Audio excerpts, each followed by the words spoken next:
In 1925, the Gorkha Military Inter-College, Dehradun started. Today, this 95-year-old heritage school has been served an eviction notice. This campaign is an appeal to all people who have passed out from its hallowed grounds or seen its contribution to India's nation building to come together in solidarity to save the school from being consigned to the pages of history forever. Come, let's save a heritage.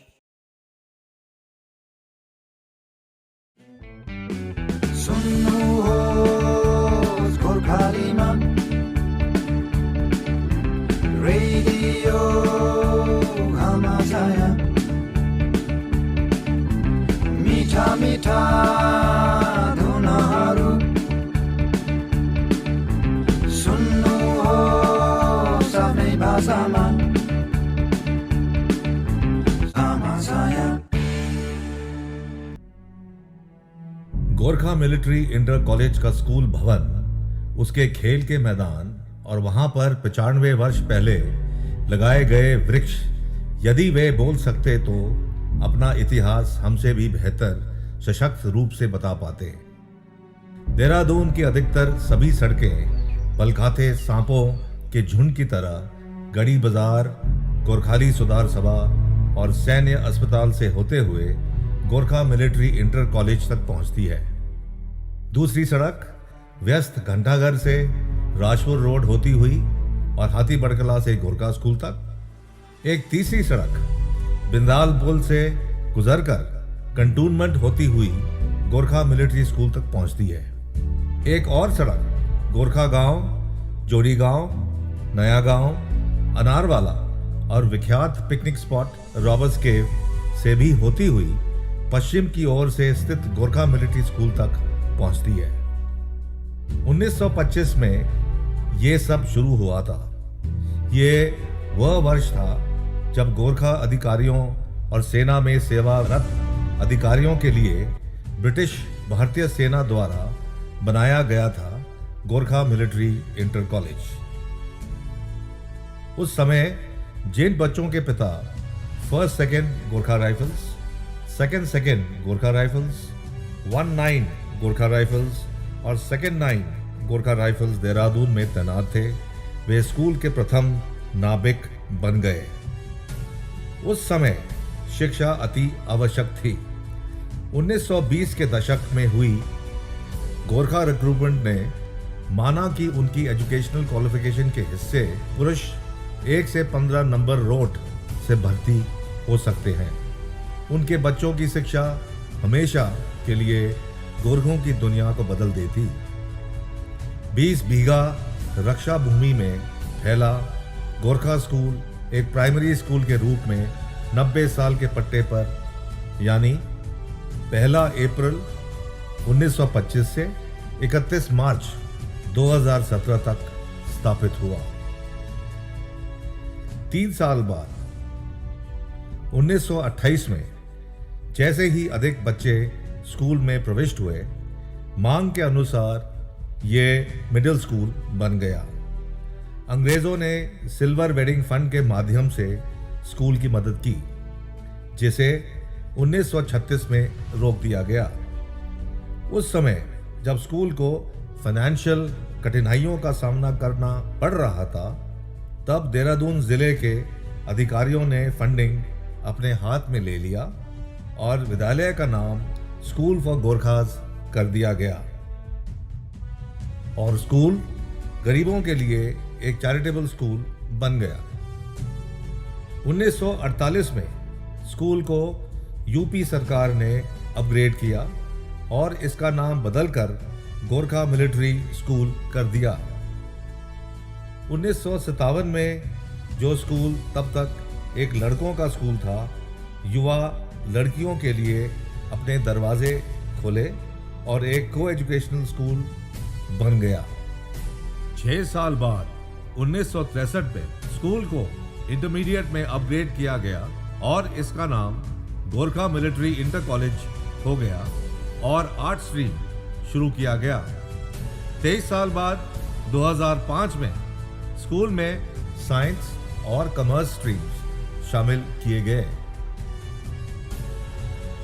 1960 के दशक school में 1000 से अधिक students होने के कारण school को 2 shift में किया गया। ग्रे मिलिशिया वर्दी में युवा लड़के और लड़कियां सड़कों और स्कूल के खेल के मैदानों में भीड़ लगाते थे। दौड़ते हुए पैरों की आवाज, हंसी और चीख पुकार का शोर जल में भंवर की तरह था। उनके युवा दिमाग को स्कूल का बैज यानी शिखा, भारतीय तिरंगे के नीचे मिट्टी के दिए और 2 खुकरियों पर गोल परिक्रमा के नीचे लिखे अस्तो म सद गमय उपनिषद की पहली प्रार्थना थी, हमें अंधेरे से उजाले की ओर ले चलो। जब मैं गोरखा मिलिट्री इंटर कॉलेज में थी, हम लोग जो बाहर क्लासेस लेते थे, सर्दी के दिनों में बाहर बैठ के छोटे छोटे ग्रुप में जो क्लासेस लेते थे, वो बहुत यूनिक था और अभी भी मैं उन दिनों को याद करती हूँ। और जो हम लोग कैंटीन जाते थे, कैंटीन में हम लोग चाय पीते थे और एक साथ बैठ के अपनी बातें शेयर करते थे अपने फ्रेंड्स लोगों के साथ, वो बहुत याद आती है। और जब आफ्टर स्कूल मैं स्काउट टीम की जो कैप्टन थी और जो मेरा जीतने का जुनून था उस स्काउट ट्रॉफी को लेकर, और हम रात दिन मेहनत करके जो 4 साल में हम लोगों ने वहाँ ट्रॉफी जीती है, वो दिन मैं अभी तक याद करती हूँ। और जब हम लोग छुट्टियों में छुट्टी होने के बाद जो गोरखा मिलिट्री से बाहर निकलते थे, वो हम लोगों का यूनिक ड्रेस था, सब वो पूरा रोड भरा रहता था गोरखा मिलिट्री के वो यूनिक ड्रेसेस से। So thank you so much all teachers, and मैं नमन करती हूँ उन शिक्षकों को जिसने मुझे शिक्षा दी और मैं आज यहाँ तक पहुँची हूँ। Thank you so much and I am very proud of my school. School के आदर्श वाक्य के मार्ग प्रशस्त थे। जब भी हम स्कूल, विद्यालय, पाठशाला या गुरुकुल इत्यादि की बात करते हैं तो हम अपने पुराने दिनों में चले जाते हैं। बचपन के वो दिन जब हम स्कूल परिसर में धमाचौकड़ी मचाते थे या उछल कूद मचाते थे, उसके बाद अपने गुरुजन अध्यापकों का ताड़न प्रताड़न का शिकार होते थे और कभी कभी कुछ उपलब्धियों पर हमें पुरस्कृत किया जाता था। तो ये सब खट्टे मीठे जो पुरानी यादें हैं वो संजोए हम जिंदगी में आगे बढ़ते रहते हैं। फिर कई चीजें जो होती हैं जो हमें शायद उस समय बचपन के दौरान समझ में नहीं आती है, आज हम अपनी जिंदगी में फिर उन्हीं दिनों को थोड़े से गंभीरता के साथ देखने की कोशिश करते हैं तो हम ये समझ में आता है कि हमारा जो टोटल पर्सनैलिटी था, पर्सनैलिटी डेवलपमेंट, हमारी जो संस्कार का अर्जन था और जो हमारा चरित्र निर्माण था, वो सब इन्हीं स्कूलों में, विद्यालयों में होता था। यूं कहें कि आज हम जो हैं या जो हमने आज पाया है, उसका पूरा श्रेय स्कूल और विद्यालय के गुरुजनों को जाता है। देहरादून में उच्च स्तरीय स्कूल की भरमार है, लेकिन साधारण तबके से या बैकग्राउंड से आने वाले विद्यार्थियों के लिए नामचीन स्कूलें बहुत ही कम हैं। इनमें से एक स्कूल है गोरखा मिलिट्री इंटर कॉलेज, जो पहले गोरखा मिलिट्री स्कूल के नाम से जाना जाता था। ये स्कूल साधारण तबकों के बच्चों के लिए ही नहीं, ज्यादातर ये सैनिकों के बच्चों के लिए एक वरदान स्वरूप रहा है। मैंने अपने बाल्यकाल के चंद एक वर्ष इसी स्कूल में बिताए हैं और यहाँ की भी कई सारी यादें संजोए रखता हूँ। गोरखा मिलिट्री इंटर कॉलेज ने अपने कई दशकों के समय में पूरी निष्ठा और सिंसियरिटी के साथ अपने कार्यभार को संभाला है और अपने विद्यार्थियों को ऊंचे ऊंचे पदों में, कोई आर्मी में officers, civil services officers, educationist, बुद्धिजीवी और खेल कूद के मैदान में जहां पर ये विद्यार्थी अंतर्राष्ट्रीय स्तर तक पहुंचे हैं, उनको यहां पर पठन पाठन और शिक्षा दीक्षा दी है। मैं ये कहूं कि आज जो हम हैं उसके लिए जो एक सीख स्कूल ने हमको दी थी कि पहले अपने ऊपर भरोसा करो, अपने आप को काबिल बनाओ और फिर मेहनत करो। अगर ये चीज आप करते हैं तो आसमान की ऊंचाइयों को छूने से आपको कोई नहीं रोक सकता। तो अगर मैं ये कहूं कि ये स्कूल देहरादून के लिए एक विरासत, एक हेरिटेज के समान है, तो ये अतिशयोक्ति नहीं होगी। 1960 के दशक तक गोरखा मिलिट्री इंटर कॉलेज का सुनहरा दौर शुरू हो चुका था। इसकी पवित्र भूमि विचारों, क्रिया, खेल और एकेडमिक एक्सेलेंस को ढालने वाले बर्तन के समान बन गई थी। 1956 में 3 युवा टीचर्स आनंद सिंह थापा, बीर सिंह भंडारी और नरेंद्र सिंह राणा ने पहली बार विचार प्रकट किया कि गोरखाओं की मातृभाषा नेपाली को भारतीय संविधान के 8th शेड्यूल में शामिल होना चाहिए। जितना अधिक वे इसके बारे में सोचते थे, उतना ही विचार उन्हें एक्शन में ले जाता था। तो उसी वर्ष तीनों टीचर्स ने भारत के राष्ट्रपति श्री राजेंद्र प्रसाद को लिखा और गोरखाओं की मातृभाषा नेपाली को संविधान में शामिल करने की अपनी मांग रखी। पत्र के जवाब के रूप में कुछ नहीं हुआ, लेकिन ये एक विचार था जिसने गोरखा भावनाओं और कल्पना को बल दिया। हर उस मांग की तरह जो आशा पर टिकी हुई है, नेपाली भाषा को संविधान की 8th शेड्यूल में शामिल करने की मांग भी उतार चढ़ाव की अपनी यात्रा के माध्यम से हुई। 1992 में लगभग 36 साल बाद, जबकि पहली बार ये 3 टीचर्स ने प्रस्ताव सरकार के सामने रखा था कि 2 सांसदों श्री आर.बी. राय और श्रीमती दिल कुमारी भंडारी की सेवा के माध्यम से नेपाली को आधिकारिक तौर पर 1.5 करोड़ गोरखाओं की मातृभाषा के रूप में मान्यता दी गई थी। पहली बार इसने गोरखा को मान्यता और पहचान दी और उन्हें भारतीय के रूप में स्वीकार किया। त्यति बेला 1956 बाट यो नेपाली आन्दोलन श्री आनन्द सिंह थापाज्यूको र त्यो 2 जना साथीहरूको प्रयासले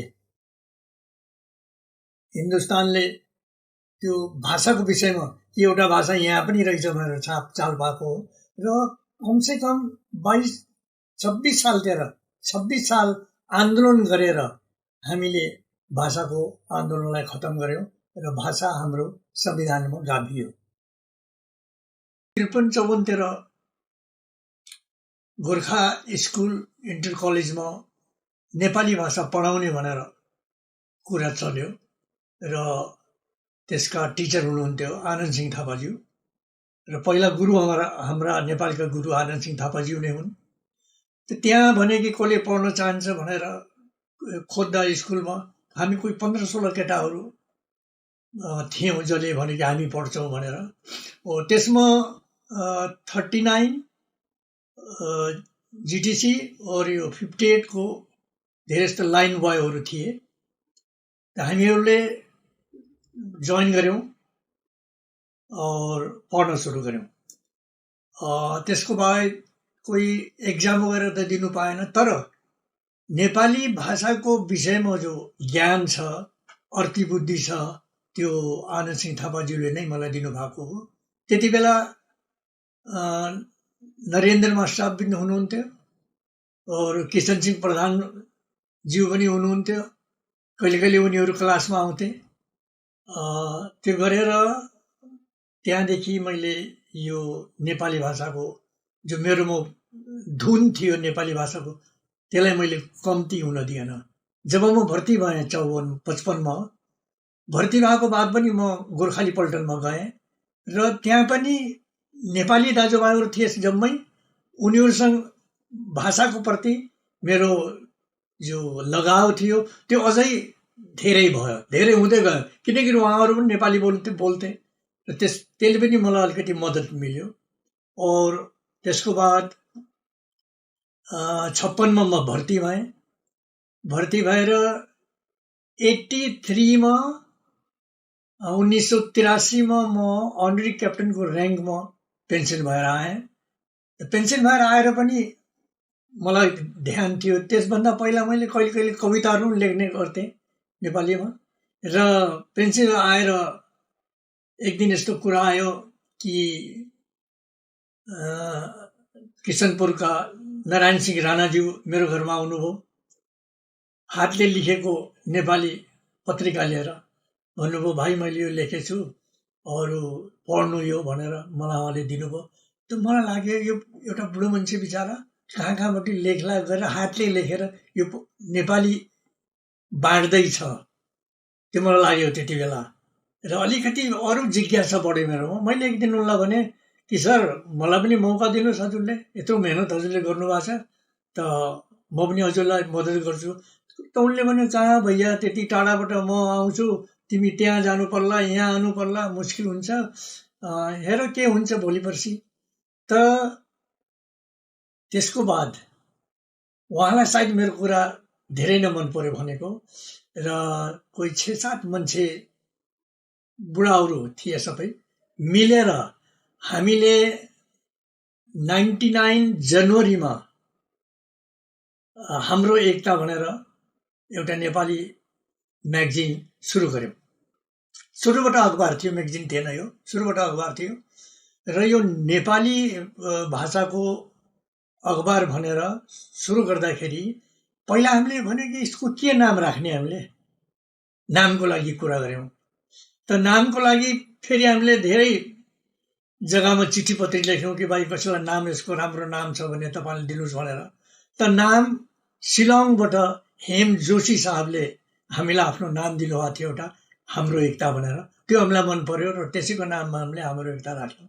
र त्यो दिन 99 जनवरीको कुरा छ। 200 रुपियाँ हामीले आपसमा सल्लाह गरेर इकट्ठा गरेर यसको पहिला प्रकाशन हामीले गऱ्यौँ 99 जनवरीमा। र त्यो बढ्दै गयो, कामहरू बढ्दै गयो। र मलाई फेरि नारायण सिंह दाजुले नै भन्नुभयो कि नरेन्द्र भैया तिमी यसको सम्पादन तिमीले गर। अब के देखेर भन्नुभयो उहाँले मलाई, भने सम्पादन तिमीले गर। मैले पनि हुन्छ म गर्छु भनेर। त्यहाँदेखि आज फेरि पहिला 2 मासिक थियो, त्यसको बाद हामीले यसलाई मासिक गरायौँ। 6 साल 2 मासिक रह्यो र यसको बाद हामीले मासिक गरायौँ। र आज 22 साल भयो मैले यो काम गर्दैछु। और तिनी मेरो गुरुहरू जो थिए उनको नामलाई मैले अगाडि बढाउँदैछु र आफ्नो भाषाप्रति मेरो कति जो लगन छ या भक्ति छ त्यो मैले गर्दैछु। स्कुलको जो टेन्योर थियो त्यहाँ चलाउने, त्यहाँ त्यो मिलिट्री इलाकामा बसेर चलाउने, स्कुल चलाउने त्यो खतम हुन लाग्यो। र अहिले यस्तो स्थिति आएको छ कि सायद गोर्खा स्कुल अफ हुन्छ, त्यो खतम हुन्छ, यस्तो स्थिति आएको छ। तर यो हामीले याद गर्नुपर्छ कि त्यति बेला जति बेला 1925 मा गोर्खा मिलिट्री स्कुल चलेको सुरु भएको थियो त्यति बेला गोर्खालीहरूको एकमात्र चिनो गोर्खा स्कुल थियो र त्यहाँ हाम्रो जम्मै गोर्खालीहरू त्यहाँ पढ्थे। अहिले त स्कुल धेरै भएर मुस्किल भएको छ, तर पनि अब त्यो जो स्कुलको जो अवदान थियो हामीलाई दिएको त्यो हामीले भुल्न चाहिन्न। और मलाई यस्तो लाग्छ कि सबै समाज मिलेर पैसा चाहियो, पैसा जे चाहियो हामीले त्यो गरेर यस स्कुललाई बचाउने हाम्रो कर्तव्य बन्न जान्छ। त्यो मेरो भन्नु छ समाजलाई। गोरखा मिलिट्री इंटर कॉलेज का एक और बड़ा योगदान फुटबॉल रहा है। फुटबॉल के पीछे दौड़ना और धक्का मुक्की करना ने ही इतिहास बनाया और लेजेंड्स पैदा हुए।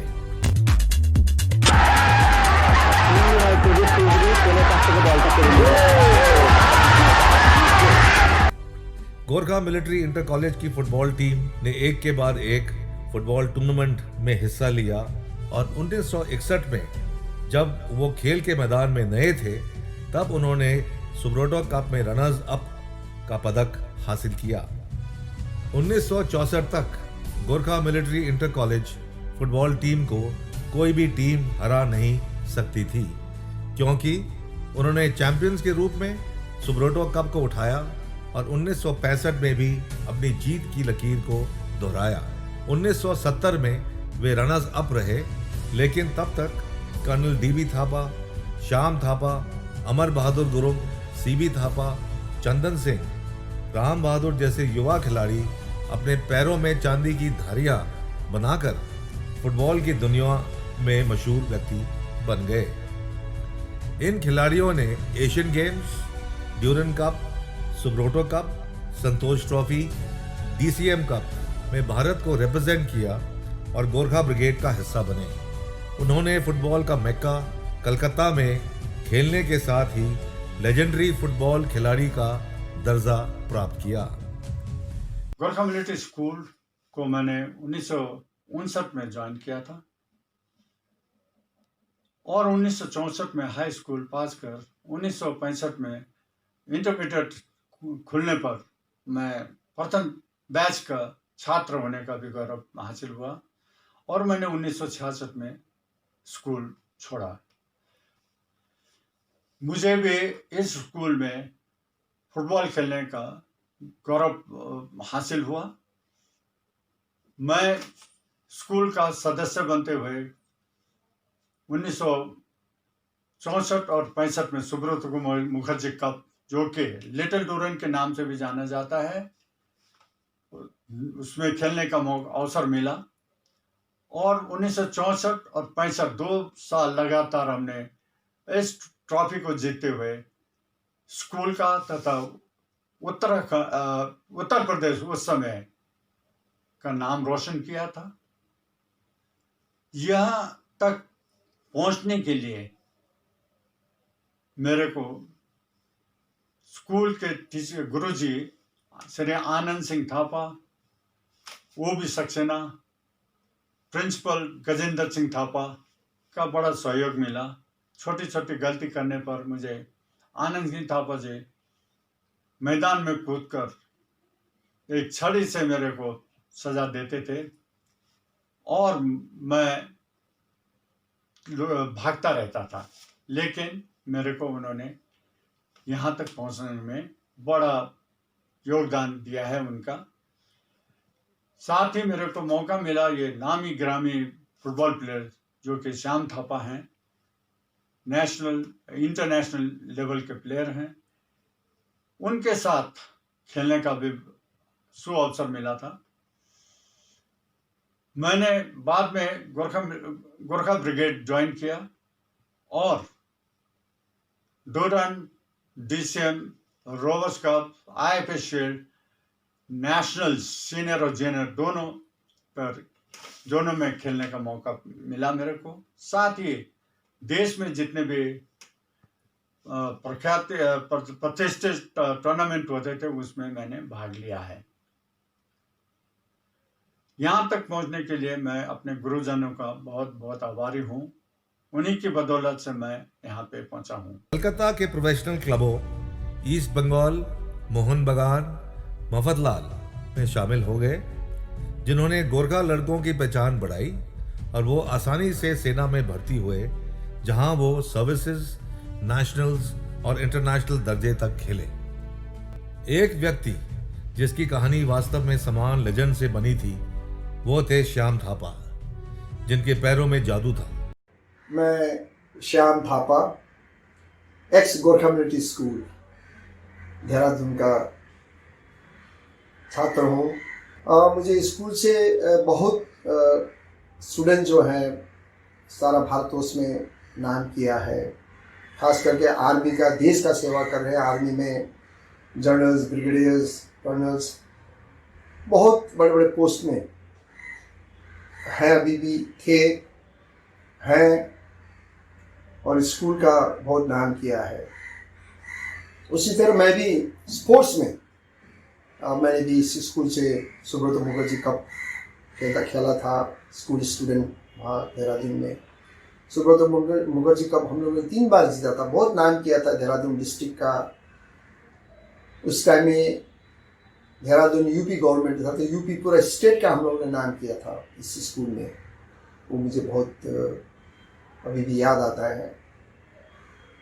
बाद में ऑल इंडिया फुटबॉल फेडरेशन का टीम रिप्रेजेंट किया, इंडिया रिप्रेजेंट किया, 2 एशियन गेम्स खेला, मेडल जीता देश के लिए। बैंकॉक में 6 एशियन गेम्स में हम लोगों ने ब्रॉन्ज मेडल जीता था। तो उसमें मैं और हमारे लेट अमर बहादुर गुरुंग, हम दोनों गोरखा मिलिट्री स्कूल के थे। ये सब गोरखा स्कूल का अपना एक हम लोग प्राउड फील करते थे कि हम लोग गोरखा इंटर कॉलेज के स्टूडेंट हैं। और आज भी मैं ऑल इंडिया फुटबॉल फेडरेशन का टेक्निकल कमेटी का चेयरमैन हूँ। वेस्ट बंगाल गवर्नमेंट का, नॉर्थ बंगाल का स्पोर्ट्स डेवलपमेंट कमेटी का चेयरमैन हूँ। वेस्ट बंगाल गवर्नमेंट ने मुझे बंग भूषण और बंग विभूषण से मुझे उपाधि दिया है, सम्मान दिया है। तो ये सब गोरखा मिलिट्री स्कूल का देन है कि आज इस स्कूल में पढ़कर मैंने किस तरह डिसिप्लिन, किस तरह देश का सेवा करना है, वहाँ स्कूल से सीखा। मेरे को याद है कि हमारे स्कूल जब पहले बार सुब्रतो कप जीत के आया था, हम लोग जो फर्स्ट टाइम फुटबॉल कप जीत के आए थे, तो हमारे प्रिंसिपल ने हम पूरे स्टूडेंट को लेके देहरादून के रेलवे स्टेशन में ले गए थे। वहां पर एक बहुत बड़ा एक बग्गी था जिसको हम लोग चैरियट कहते हैं, 4 घोड़े खींच रहे थे और उसके पीछे एक जैसा चैरियट जिसको हम लोग बोलते हैं थे। और उसमें हमारे जो जीते हुए प्लेयर थे, जिसमें श्याम थापा और भी थे, वो सब खड़े थे और हाथ में उनका एक शील्ड भी था और कप भी था जो उन्होंने जीता था। तो वो मैं कभी नहीं भूल सकता। और उसको लेके हम लोग फिर गोरखा मिलिट्री स्कूल में 2 फाइल में हम लोग रास्ते के दोनों तरफ से आए और देहरादून के लोग फूल बरसाते चले गए। क्या दिन था वो भी, मुझे को आज भी बहुत याद आता है। यदि फुटबॉल एक ऐसा खेल था जिससे गोरखा मिलिट्री इंटर कॉलेज प्रसिद्ध हुआ, तो बॉक्सिंग भी कम नहीं था। पदम बहादुर मल गोरखा इंटर कॉलेज से पास हुए और 1960 में जकार्ता के एशियन गेम्स में भारत के लिए पहली बार बॉक्सिंग में गोल्ड मेडल जीतकर प्रसिद्ध हुए। उन्हें अर्जुना अवार्ड से सम्मानित किया गया है। गोरखा इंटर कॉलेज का मैं पुराना स्टूडेंट हूँ। मुझे खेल का प्रोत्साहन यहीं से मिला हुआ है। यहीं से मैं भर्ती होकर फौज में गया और 30 साल सर्विस रिटायर हुआ। मैं बॉक्सिंग खेला फौज में होते हुए और पहला इंडियन हूँ जिसने 1962 4th एशियन गेम जो जकार्ता में हुआ था, उसमें मैंने गोल्ड मेडल जीता हूँ और मुझे बेस्ट बॉक्सर का अवार्ड भी मिला है। और उसके बाद मैं प्री ओलंपिक भी खेला हूँ टोक्यो में, मुझे सिल्वर मेडल मिला है। लेकिन मैं ओलंपिक में नहीं जा सका, वो फाइनेंशियल वजह की वजह से गवर्नमेंट ने मुझे भेजा नहीं। रिटायर होने के बाद मैं यहाँ पर गोरखा स्कूल में आया तो बच्चे लोगों को मैंने 1-2 महीना ट्रेनिंग दिया, जिसमें श्याम थापा, अमर बहादुर, इसने इंटर स्कूल में गोल्ड मेडल लाया है। अभी boxing club, Gautam boxing club खुला है यहाँ पर, जहाँ पर बस हर साल टूर्नामेंट होता है, काफ़ी बच्चे लोग खेलने आते हैं। ये केवल खेल के क्षेत्र में नहीं था कि गोरखा मिलिट्री इंटर कॉलेज के छात्रों का विकास हुआ। छोटी लहर को बनाने वाले पहले छात्रों में से एक दुर्गामल थे, जो इंडियन नेशनल आर्मी में शामिल हो गए और उन्हें अंग्रेजों ने पकड़कर दिल्ली में फांसी दे दी। आज उनकी मूर्ति हमारे इंडियन पार्लियामेंट के बाहर एक फ्रीडम फाइटर के रूप में उनके बलिदान को याद करते हुए खड़ी है। गोरखा स्कूल केवल गोरखाओं के लिए ही नहीं था, इसके द्वार सभी समुदायों के बच्चों के लिए खुले थे। आज तक गोरखा मिलिट्री इंटर कॉलेज में सभी समुदाय और शिक्षा का समावेश है, जो सेक्युलरिज्म और इंक्लूसिवनेस समावेश का जश्न मनाता है और इसकी आधारशिला है। यह गोरखा मिलिट्री इंटर कॉलेज से ही युवा जसवंत सिंह फौज में भर्ती हुए और एक नायक के पद तक पहुंचे। 1962 में भारत चीन युद्ध के दौरान उन्होंने बहादुरी के एक निस्वार्थ कार्य में देश के लिए शहीद हुए, जिसके लिए उन्हें महावीर चक्र से सम्मानित किया गया। वो व्यक्ति इसी स्कूल के पूर्ण विद्यार्थी हैं और ये मैं नहीं बोल रहा हूं। ये जो किताब है शहीद दुर्गामल, लोकसभा सेक्रेटरी, न्यू दिल्ली, दिसंबर 2004 को पब्लिश हुआ है। ये किताब बोल रही है। इस किताब में स्पष्ट लिखा है, जो कि मैं आपको पढ़ के सुनाना चाहूंगा। ये भारत सरकार के लोकसभा द्वारा प्रकाशित किया गया किताब है। इस पे लिखा है, Since the childhood, Durgamal was different in nature from other children of his age. Besides having a keen interest in sports, particularly football, Durgamal had a great fascination for literacy and social activities. He was very good at studies, but due to the absence of proper educational facilities in Doiwala area, he had to join Gorkha Military Middle School, at present Gorkha Military Inter College, Dehradun. That means he was a student of Gorkha Military School. Now this man who has given his life for the motherland, Azad Hind फौज भी जब थे उस समय पर इनको Britannia सरकार ने पकड़ करके फांसी की सजा में चढ़ा दी गई थी। ऐसे व्यक्ति जो गोरखा स्कूल से पढ़े हुए हैं, उस स्कूल का अस्तित्व खतरे में होना पोस्टमस 1962 में इंडो चाइना वॉर के दौरान पर इनको महावीर चक्र से नवाजा गया था। ये महानुभाव भी इसी स्कूल के पूर्व विद्यार्थी हैं और ये मेरा सौभाग्य है कि मैं जसवंत सिंह के साथ उसका सहपाठी था और उसी क्लास में पढ़ता था जिस क्लास में जसवंत सिंह जी पढ़ते थे। और बड़ी भारी मेरा सौभाग्य है कि जसवंत सिंह मेरे दाएं बैठते थे, मैं बीच में बैठता था और तीसरा लड़का मेरे बाएं बैठते थे। एक ही टेबल के ऊपर हम लोग पढ़ाई करते थे। ये बात है 1959-60 और उसी दौरान की बात है ये। और मैं शायद 15-16 साल का रहा हूं। जसवंत सिंह शायद हमारे से 2-3 साल बड़े थे। वो हष्टपुष्ट थे, बड़े क्या बोलते हैं खुश मिजाज आदमी थे, पर थोड़ा गंभीर स्वभाव के व्यक्तित्व थे वो। और हम साथ ही पढ़ते थे, बल्कि वो तो मेरे को प्रोटेक्शन करते थे क्योंकि थोड़े से मेरे से तगड़े थे। मैं छोटा बच्चा था, उससे मेरे को बहुत ज्यादा वो मिलता था, सहानुभूति मिलता था मेरे को। और अचानक एक दिन पता लगा कि जसवंत सिंह ने क्लास में आना छोड़ दिया। हमने कहा जसवंत सिंह कहाँ चला गया? बाद में पता लगा कि जसवंत सिंह ने इंडियन आर्मी ज्वाइन कर दिया है। और समय के अंतराल में मैं भी गोरखा स्कूल से पास आउट होकर के देवी इंटर कॉलेज में चला गया। 1962 के अंदर मेरे को पता लगा कि जसवंत सिंह जो है सेला पास में नूरानाग के जगह पर चाइना से लोहा लेते हुए, चाइना के एडवांस को रोकते हुए, चाइनीज ट्रूप को 2.5-3-4 घंटे तक उनको रोक के रखा। इस दौरान पर हमारे सैनिक जो है वहां से टैक्टिकल विड्रॉल करके निकल पाए और जसवंत सिंह ने अपने प्राणों की आहुति दी उस जगह पर।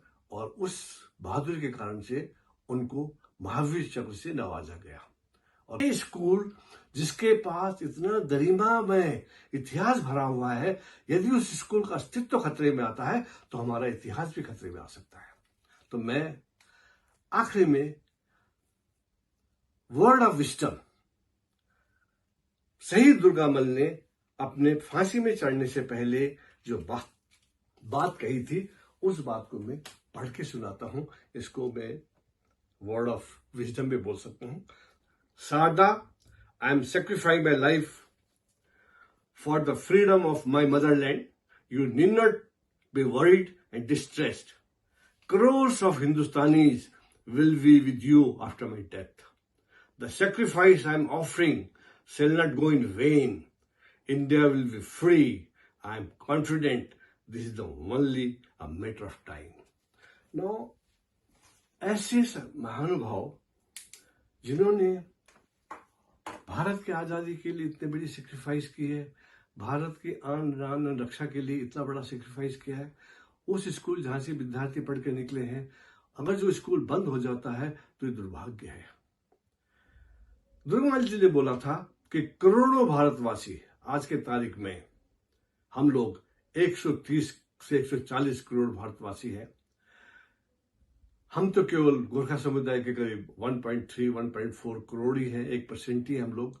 हमारी आवाज़ तो शायद इतनी बुलंद नहीं हो सकती है, लेकिन मैं अनुरोध करता हूँ, हाथ जोड़कर अनुरोध करता हूँ 130-140 करोड़ भारतवासियों को कि इस स्कूल का जो गरिमा है इसको बचाए कर रखें, इसको स्कूल को विलीन होने से बचाइएगा।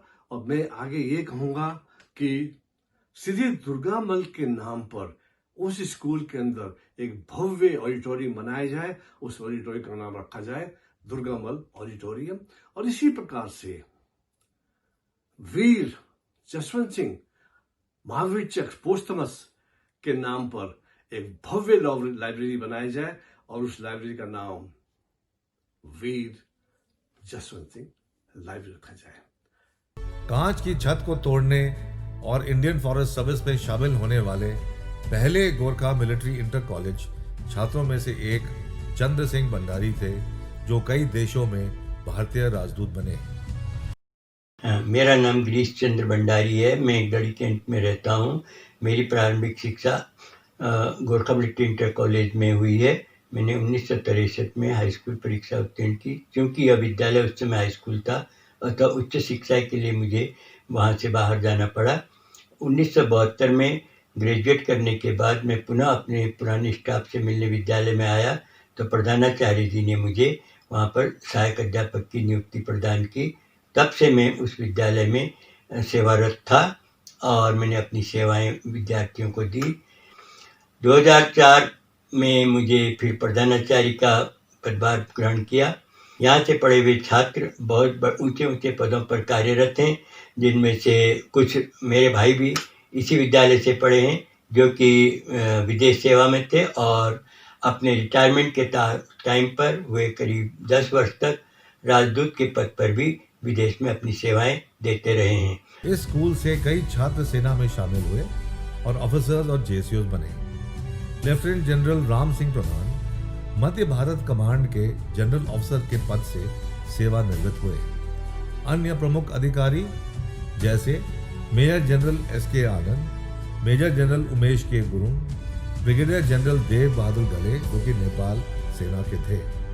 लेफ्टिनेंट जनरल राम सिंह प्रधान की तरह चित्र बहादुर गुरुंग ने भी गोरखा मिलिट्री इंटर कॉलेज में पढ़ाई की और नेपाल सेना में लेफ्टिनेंट जनरल के पद पर आसीन हो गए। I have been a student of Gorkha Military Inter College, Dehradun for 5 years, that is from 1963 to 1968. I passed out from this school after having done high school in first division. These were my very good formative 5 years that I spent in the school.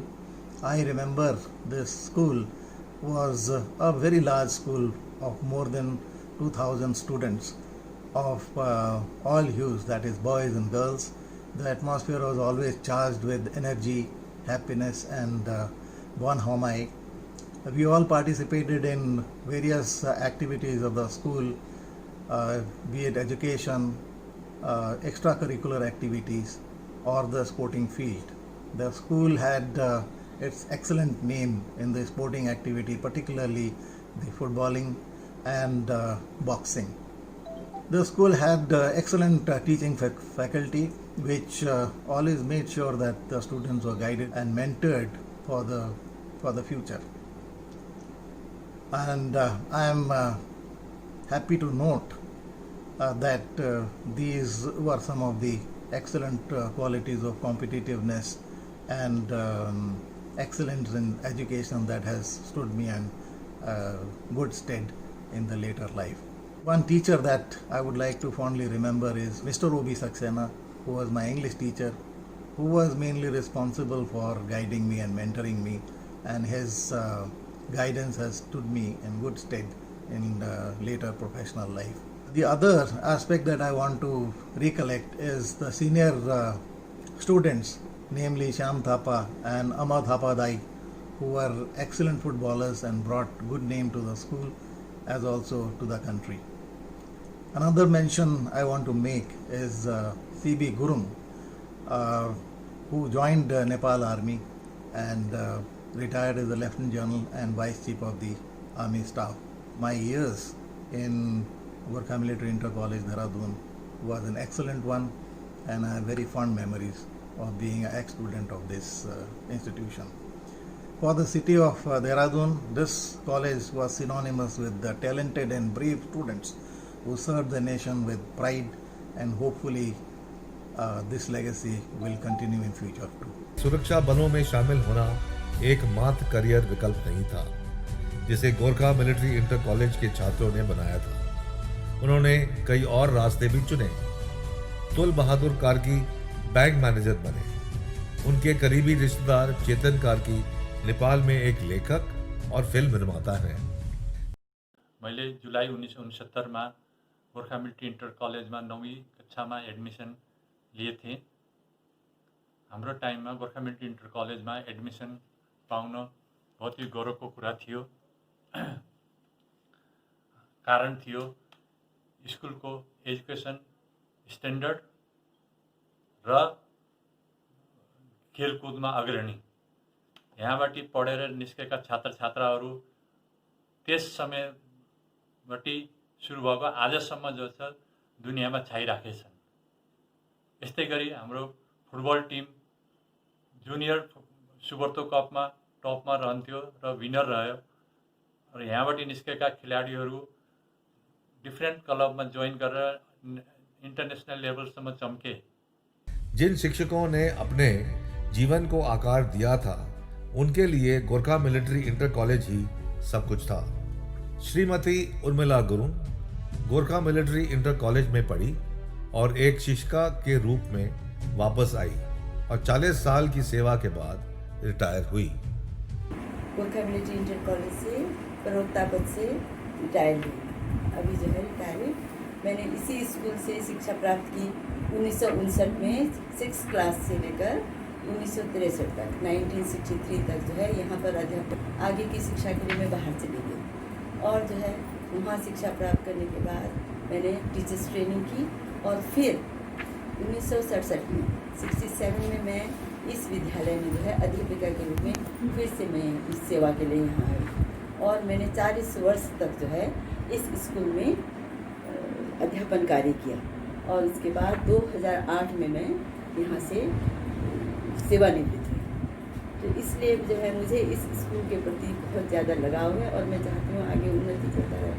और एक वो समय था जब ये school जो है इस क्षेत्र में केवल एक ही स्कूल था और यहाँ पर जो है ऊपर भगवंतपुर से लेकर जो है कौलागढ़ तक जो है पूरे बच्चे जो है यहीं पर शिक्षा प्राप्त करने के लिए आते थे। और बच्चे इतने थे कि एक क्लास में जो है एक कक्षा में जो है 7 सेक्शन और एक सेक्शन में 60 बच्चे हुआ करते थे और जो है इतने बच्चे थे कि 2 शिफ्ट करना पड़ता था। 2 पारियों में स्कूल लगते थे। एक पारी में 1500 के करीब बच्चे थे और इस तरह से जो है और यहाँ से जो है पढ़े हुए बच्चे जो है अच्छे पदों पर गए। इस स्कूल में जो है अच्छे कितने ही आर्मी अफसर इस स्कूल के देन हैं। इसके अलावा जो है खिलाड़ी हैं श्याम थापा, अमर गुरु, वीर बहादुर, ये सब जो है इसी स्कूल से पढ़ कर गए। तो जो है मैं तो चाहती हूँ कि ये जो है स्कूल जो है उन्नति करता रहे। आगे जो है मेरा अपना जो है स्वयं का जो है ये है कि मुझे यहाँ पर जो है बहुत लगाव है। इसलिए जो है मैं चाहती हूँ ये दिन प्रतिदिन जो है ये स्कूल जो है उन्नति करता है। गोरखा मिलिट्री इंटर कॉलेज के कवच में पहली एक झंकार 1976 में आई जबकि 3 गोरखा रेजिमेंटल सेंटर्स यानी 39 GTC, 58 GTC और 11 GRRC जो स्कूल का मुख्य जल ग्रहण क्षेत्र थे देहरादून से बाहर चले गए। इसका स्कूल पर बहुत असर पड़ा। 1970 और 80 के दशक के अंत तक गोरखा मिलिट्री इंटर कॉलेज के आसपास के क्षेत्र में कई अंग्रेजी माध्यम के स्कूल खुल गए जिसके कारण ज़्यादातर स्टूडेंट्स इन स्कूलों में दाखिल हुए और क्योंकि गोरखा मिलिट्री इंटर कॉलेज एक हिंदी माध्यम स्कूल था उसे हानि हुई। बदलती दुनिया में अपने बच्चों के बेहतर भविष्य के रूप में माँ बाप द्वारा अंग्रेजी स्कूलों को अपनाया गया। यह गोरखा मिलिट्री इंटर कॉलेज के लिए एक सदमा था। बढ़ती शहरी आकांक्षाओं के सामने गोरखा मिलिट्री स्कूल समय के साथ आगे नहीं बढ़ पाई। पुराने शिक्षक जो इसकी नींव थे उनके सेवानिवृत्त के साथ छात्रों की संख्या में गिरावट आई और आने वाले वर्षों में स्कूल का प्रभाव कम हुआ।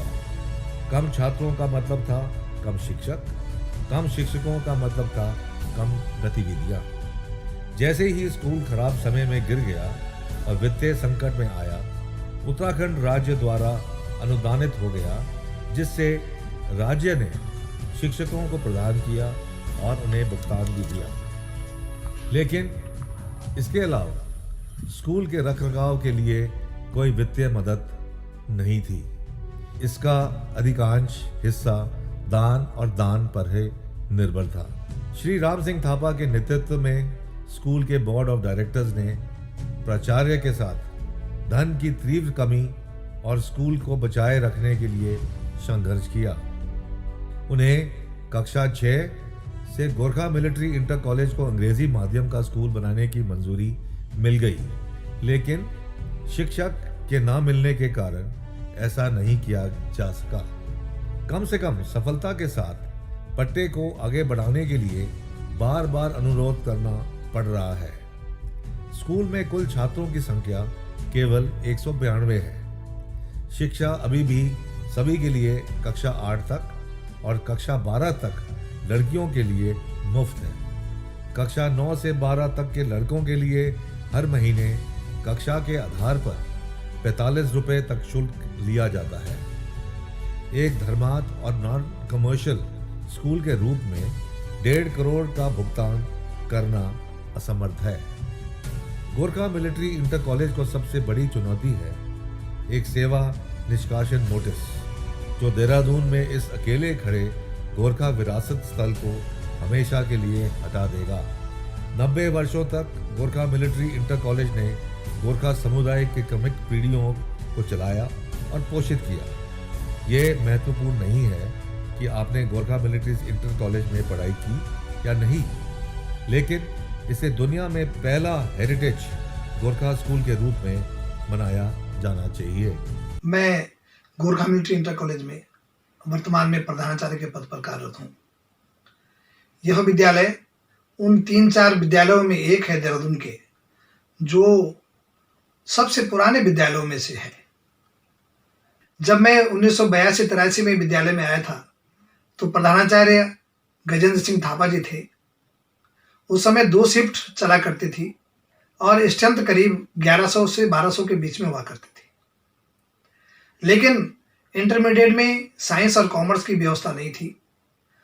प्रबंध समिति के प्रयासों से और शिक्षकों के संपर्कों के माध्यम से 2005 में विद्यालय को कॉमर्स और साइंस की मान्यता मिली और विद्यालय सभी फैकल्टीज में अपने छात्रों को सुविधा दे रहा है। हमारे स्कूल का इतिहास खेल में भी बहुत अच्छा रहा। 2 बार डूरंड के हम विजेता रहे, 2 बार उप विजेता रहे। वर्तमान में हमारी बालिकाओं ने लगातार राज्य का प्रतिनिधित्व करते हुए इंटरनेशनल सुब्रतो फुटबॉल टीम का में प्रतिभाग करते आ रही हैं और हमारे विद्यालय में बॉक्सिंग, फुटबॉल, जूडो, कराटे का निःशुल्क प्रशिक्षण दिया जाता है। इसके अलावा हमें इस बात का खेद है कि विद्यालय में सभी फैकल्टी होने के बावजूद, खेल मैदान का बहुत अच्छा होने के बावजूद कुछ संख्या बच्चों की कम हुई है। उसका कारण यह है कि सरकार अपने मानकों पर खरा नहीं उतरती है। जैसे उदाहरण के रूप में 8 किलोमीटर पर एक इंटर कॉलेज होना चाहिए, बीच में नहीं होना चाहिए, तो वो मान्यता मिल जाती है और हमारी संख्या जगह जगह बढ़ जाती है। मसूरी से नीचे तक कोई विद्यालय नहीं था, प्रेमनगर तक कोई विद्यालय नहीं था और किशन नगर तक कोई विद्यालय नहीं था। ये सब बेतली, रिखौली, बिस्ट गांव तक के बच्चे हमारे यहाँ आते थे। आज वो बच्चे सब जगह जगह बढ़ गए। इसके बाद भी विद्यालय का प्रयास होता है, संपर्क करते हैं स्कूलों में, गांव-गांव में जाकर के, तो उससे फर्क पड़ता है। बच्चे आते हैं और बच्चे जो हमारे यहाँ पढ़ रहे हैं वो बहुत अच्छा परफॉर्मेंस दे रहे हैं। हमारा बोर्ड से भी अच्छा रिजल्ट रहता है। हमारे यहाँ जो कक्षा 6 से कक्षा 8 तक निःशुल्क शिक्षा है, बच्चों को मिड डे मील भी मिलता है। कक्षा 6 से 12 तक बालिकाओं को कोई शुल्क नहीं लिया जाता है और सरकारी मानकों के अनुसार फीस ली जाती है। इसके अलावा हमारे यहाँ बहुत अच्छी छात्रवृत्तियों के लिए बच्चों को तैयार किया जाता है और जो अनुसूचित जाति, जनजाति और पिछड़ी जातियों के लिए छात्रवृत्ति का सुविधा रहती है। इस समय जो लीज का मामला है, बड़ा झटका लगता है जब इतनी पुरानी संस्था को ये कहा जाता है कि इसका अस्तित्व खत्म हो जाएगा। मैं उन तमाम लोगों से अपील करता हूं जो पूर्व छात्र हैं और जिनकी भावनाएं विद्यालय से जुड़ी हुई हैं कि वो आएं और न केवल प्रबंध समिति के विश्वास में इसे छोड़ें, बल्कि आप लोग भी इसमें प्रयास करें और आप अपने प्रयास के माध्यम से इसके अस्तित्व को बचाने में आगे आएं। निश्चित रूप से यदि हमारा सामूहिक प्रयास होगा तो हम इस संस्था को बचाने में, इसके अस्तित्व को बचाने में फलीभूत होंगे। 1970 में एक नोटिस स्कूल को मिला, जितना पैसा आप जमा करिए नहीं तो स्कूल को हम बंद कर देंगे। तो मैनेजमेंट की ओर से केस दायर किया गया। उन्होंने कहा इसके विषय में आप चर्चा के लिए आप मेरठ में आए। तो मेरठ में हम लोगों ने, हमारे मैनेजर्स वगैरह गए वहाँ पर, उनको गए तो उन लोगों ने कुछ स्टेटमेंट सुना नहीं और डेट दे दिया, और वो डेट चलता रहा, 20 बार उसको डेट आता रहा। और अकस्मात अभी 15 मई को उन्होंने फिर एक लेटर भेजा कि आप लोग 15 दिन के अंदर पैसा जमा करें, नहीं तो ये खाली करना पड़ेगा। तो ये तो एक बहुत बड़ी मतलब तुषारपात हुआ हम लोगों के लिए। तो हम लोगों के मैनेजमेंट ने, हमारे मैनेजर साहब ने कोर्ट में जाके स्टे के लिए प्रयास किया। जब तक बच्चों का पूरा एग्ज़ाम नहीं हो जाता और सेट नहीं हो जाता, तब तक के लिए सेटलमेंट के लिए मैंने 1 महीने का टाइम दिया है। मैं हमारे दर्शकों से, हमारे लोगों से, गोरखा जो चाहे जो हमारे समाज के कोई भी हो, चाहे भारत के कोई भी नागरिक हो, इस स्कूल को बचाने के लिए, जिन्होंने देश के लिए बहुत कुछ किया है और हमारे देश के इसमें वार में अपने को बलिदान दिए है, स्वतंत्रता सेनानी हैं, दुर्गामल उन्होंने अपने बलिदान दिए। ऐसे बहुत से लोग हैं जिन्होंने इस स्कूल से पढ़कर देश के सेवा में अपना तन मन धन दे दिया है। मैं लोगों से यही अपील करता हूँ कि इस स्कूल को बचाने के लिए आप तन मन धन से मुख्यतः इस स्कूल को बचाने के लिए अभी केस लड़ना है हम लोगों को। इसके लिए चाहे वो गोरखा हो, चाहे अन्य कोई भी हमारे भाई हो, ये तन मन धन से हम लोगों को सहयोग दीजिएगा। देहरादून में एकमात्र चिनारी शेष उत्तराखंड गोरखाओं के लिए महत्वहीन है, लेकिन गोरखा मिलिट्री इंटर कॉलेज केवल गोरखाओं के बारे में ही नहीं था।